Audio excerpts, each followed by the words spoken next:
আসসালামু আলাইকুম সুপ্রিয় দেশবাসী। গোলামতন্ত্র থেকে মুক্তি পাওয়ার জন্যই কিন্তু জুলাই আগস্টে এদেশের মানুষ রক্ত দিয়েছে। আপনারা জানেন এবার কিন্তু দুইটা শপথ হওয়ার কথা ছিল। একটা হচ্ছে নবনির্বাচিত সাংসদরা যারা নতুন সংসদ সদস্য নির্বাচিত হয়েছেন তাদের একটা শপথ, দ্বিতীয় শপথ হচ্ছে সংবিধান সংশোধনের শপথ। কিন্তু বিএনপি সহ অন্যান্য দল সে সংবিধান সংশোধনের শপথ তারা করেনি, শপথ নেয়নি। এনসিপি এবং জামায়াত ইসলাম নিয়েছে।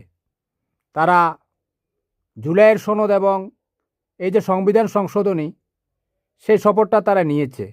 তাদের শপথ নেওয়ার আগে রুমিন পারহানা সটকে পড়েছে। তো রুমিন পারহানা কি সেই শপথটা নিতে পারতো না?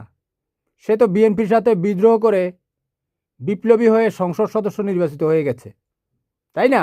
হাঁস মার্কা নিয়ে সে যদি শপথটা নিত তাহলে তো মনে করতাম যে না, একজন ব্যক্তি রয়েছে যে কিনা গোলামতন্ত্র চায় না। আচ্ছা, গোলামতন্ত্রটা কি? গোলামতন্ত্রটা হচ্ছে নতুন সংবিধানে বলা আছে একজন ব্যক্তি দুইবারের বেশি অর্থাৎ 10 বছরের বেশি প্রধানমন্ত্রী থাকতে পারবেন না। প্রধানমন্ত্রী 10 বছরের জন্য হয়ে গেলে উনি আর নির্বাচনও করতে পারবেন না, এরকমভাবে বলা আছে। তো আমি তো আলহামদুলিল্লাহ চাই বাংলাদেশের প্রধানমন্ত্রী হতে, কিন্তু সিস্টেম তো থাকতে হবে। গোলামতন্ত্রের মধ্যে কোনো সিস্টেম নেই।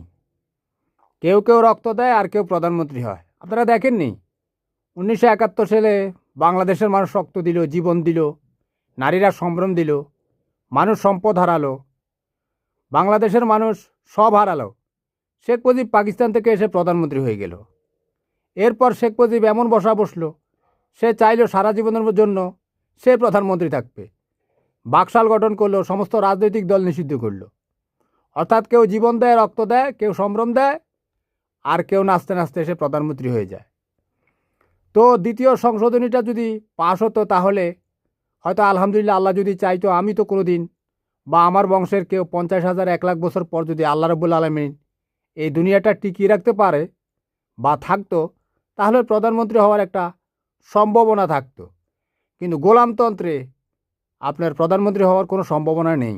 বংশ পরম্পরায় তারা প্রধানমন্ত্রী হবে আর বাকিরা গোলাম থাকবে। যাক, রুমিন পারহানার সম্বন্ধে বললাম কারণ রুমিন পারহানা নারী, তো নারীরা একটু সহনশীল হয়, কথা বুঝতে পেরেছেন? আবার শেখ হাসিনা হলে এগুলো বলা সম্ভব হতো না, কারণ তার বিরুদ্ধে যারা বলেছে তারা তো গুম খুনের শিকার হয়ে গেছে, আয়নাঘরে ঢুকে গেছে, পৃথিবী থেকে বিলুপ্ত হয়ে গেছে। সব নারী নারী হয় না, তবে রুমিন পারহানা